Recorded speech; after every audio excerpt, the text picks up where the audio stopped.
प्रश्नावली 3.5 के question number 3 में दिया है निम्नलिखित समीकरणों के युग्मों को प्रतिस्थापन एवं वज्र गुणन विधियों से हल कीजिए। किस विधि को आप अधिक उपयुक्त मानते हैं? तो यहाँ पर क्वेश्चन दिया हुआ है, पहले बनाना है प्रतिस्थापन विधि से और दूसरे में वज्र गुणन विधि से, यानी कि दो विधि से बनाना है। दोनों विधि में से कौन सा अधिक उपयुक्त है उसे लिखना है। ये नहीं लिखने से भी होगा, कौन सा अधिक उपयुक्त है नहीं लिखने से भी होगा, क्योंकि ये सब परीक्षा में पूछेगा नहीं। तो चलिए क्वेश्चन को हल करते हैं। पहले प्रतिस्थापन विधि से बनाएंगे, उसके बाद वज्र गुणन विधि से। यहाँ पर क्वेश्चन को एक बार फिर से लिख लेते हैं। 4x माइनस 3, यहाँ पर y होगा 3y, 3y बराबर 23। यहाँ हो जाएगा 3x प्लस 4y बराबर 11। इसे मान लेंगे समीकरण 1 और इसे समीकरण 2। तो प्रतिस्थापन विधि में समीकरण 1 या 2 को लेते हैं। यहाँ पर लिखेंगे समीकरण 1 से, तो समीकरण 1 को लेंगे और x या y का मान निकालेंगे। तो 1 को ले लेते हैं, ये है 4x माइनस 3y बराबर 23। यहाँ पर x का मान निकाल देंगे, 4x को इधर रखेंगे और उधर है 23 और इधर है माइनस 3y है, उधर भेजेंगे तो प्लस 3y हो जाएगा। यहाँ पर x बराबर हो जाएगा 23 जोड़ 3y और नीचे चला जाएगा 4। इसे मान लेंगे समीकरण 3। अब x का मान समीकरण 2 में रखेंगे। 2 में क्यों रखेंगे? यहाँ पर समीकरण 1 या 2 में से किसी को एक को तोड़ते हैं, तो समीकरण यहाँ पर 1 को तोड़ा हो, तो जब 1 को तोड़ेंगे तो समीकरण 2 में रखेंगे, और जब समीकरण 2 को तोड़ेंगे तो समीकरण 1 में रखेंगे।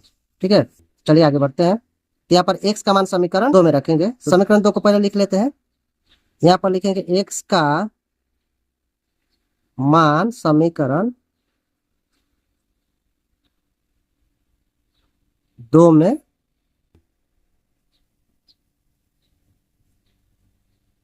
रखने पर तो समीकरण 2 में रखेंगे। समीकरण 2 को एक बार लिख लेते हैं। 3x प्लस 4y है बराबर में 11। तो x के स्थान पर x का मान लिखेंगे, 3 गुणे 23 जोड़ 3y, इसे ब्रैकेट में डाल लेते हैं और नीचे है 4 और यह है प्लस 4y और 11। तो बारी बारी से गुणा कर लेते हैं। 3 से 23 में करेंगे और 3 से 3y में करेंगे। तो 3 से 23 में करेंगे तो मिलेगा 69, ये हो जाएगा 9y बट्टे में 4 और इधर है 4y बराबर 11। यहाँ पर एक छुपा हुआ है, तो 4 और 1 का लसाव कितना हो जाएगा? 4 हो जाएगा। यहाँ पर हो जाएगा 69, 9y प्लस 1 से 4 में भाग करेंगे तो 4 मिलेगा और 4 से 4 में गुणा करेंगे तो 16 होगा, 16y हो जाएगा। इधर है 11। तो यहाँ पर ये दोनों एक जाति का मिल रहा है, तो इसे जोड़ लेंगे। जोड़ेंगे तो कितना हो जाएगा? 25y, इधर है 4 से 11 में गुणा करेंगे तो हो जाएगा 44। यहाँ पर 25y बराबर पहले से 44 है और उधर प्लस है तो उधर भेज देंगे तो माइनस 69 हो जाएगा।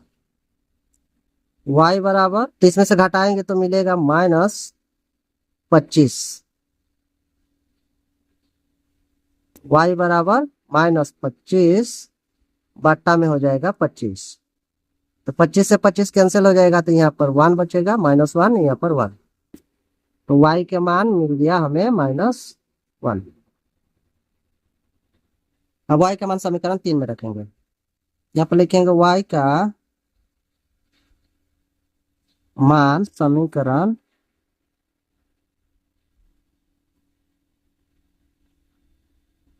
3 में रखने पर, तो समीकरण 3 है, देख लेते हैं एक बार समीकरण 3 कहाँ है। ये वाला है समीकरण 3। समीकरण 3 को एक बार लिख लेंगे। x बराबर 23 जोड़ 3y बाटे में है 4। तो y का मान हमें कितना मिला है? -1 मिला है, तो -1 भर देंगे y का स्थान पर।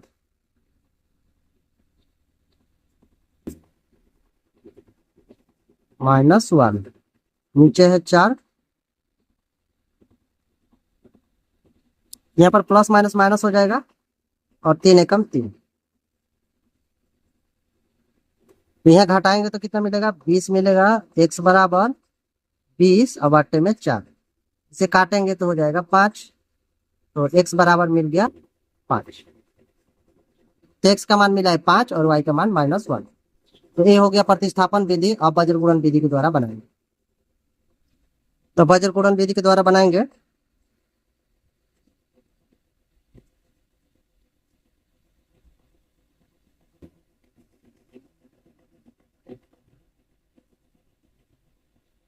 तो क्वेश्चन को एक बार लिख लेते हैं।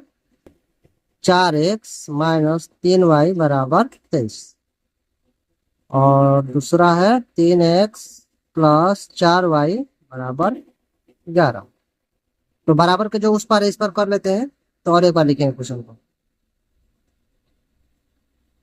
तो प्लस से तो माइनस हो जाएगा, इधर आएगा तो इसे मान लेंगे समीकरण 1।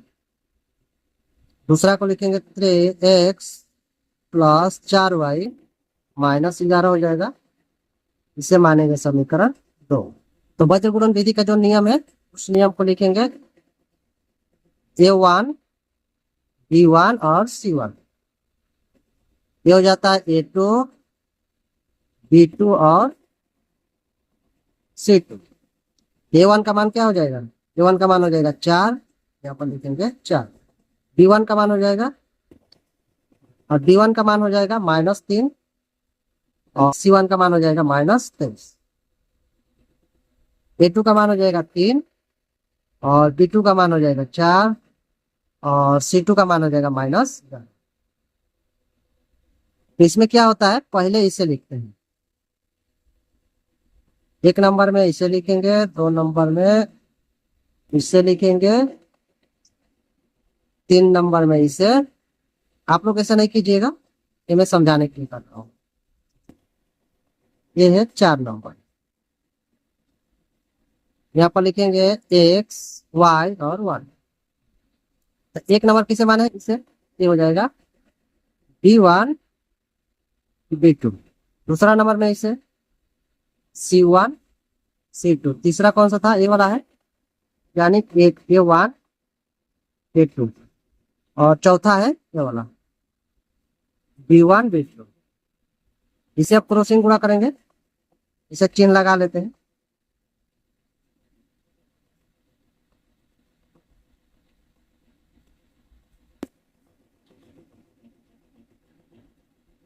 लिखेंगे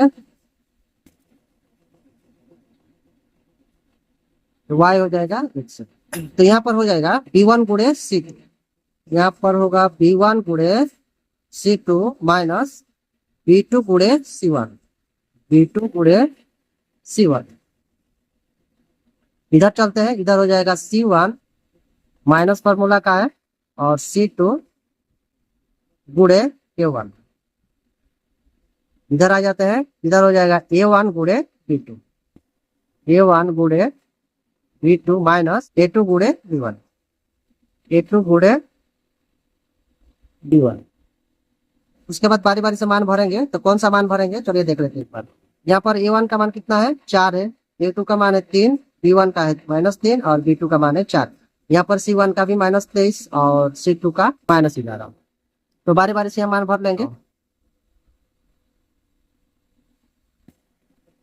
यहाँ पर B1 का मान है -3 गुणे C2 का मान है -11, माइनस फॉर्मूला का है, और B2 का मान है 4 गुणे, और C1 का मान है -23। सब ब्रैकेट में कर लेते हैं। यहाँ पर C1 का मान है -23 गुणे, A2 का मान है 3, फॉर्मूला का माइनस, और C2 का मान -11 होगा गुणे, और A1 का मान हो जाएगा 4। अब इधर चलते हैं। A1 का मान है 4 और B2 का मान है 4 का वाला माइनस है, और A2 का मान है 3 गुणे, और B1 का मान है -3। अब बारी बारी से गुणा कर लेंगे।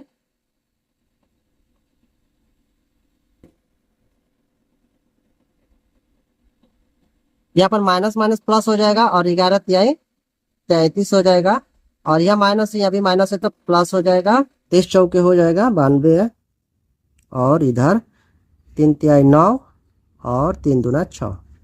माइनस हो जाएगा, माइनस माइनस गुणा होगा तो प्लस, और 11 चौके 44, ये हो जाएगा 16 माइनस माइनस माइनस प्लस हो जाएगा यहाँ पर, और 9 हो जाएगा। यहाँ फिर से एक बार लिखना होगा, यहाँ x होगा,